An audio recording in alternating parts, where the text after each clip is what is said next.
When it comes to graphing a system of linear inequalities, we need to start by, you can see it says here, graph both boundary lines and determine the direction of the solutions.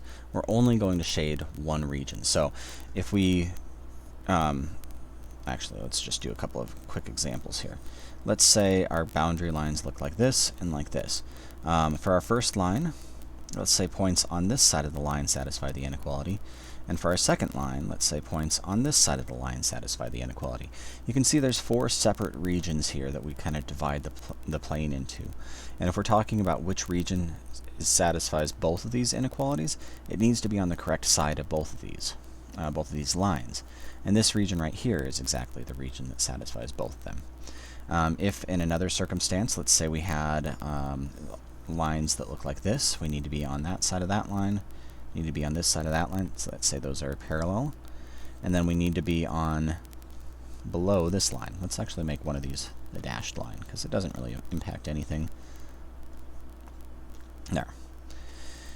So let's say we're dealing with a system of 3 inequalities, and these are the directions that we end up figuring out. We need to be between these 2 lines essentially, we need to be below this line. The region that satisfies all 3 of these inequalities is going to be this region down here. Now when we're doing this shading for graphing linear inequalities, we're only ever going to be shading one region. Do not shade more than one region, because if you're shading more than one region, it means you're crossing over one of the lines. And you can see if I cross over this line, now I'm on the wrong side. Let's call this line 1, 2, and 3. If I shade in this region, I'm on the wrong side of line 2.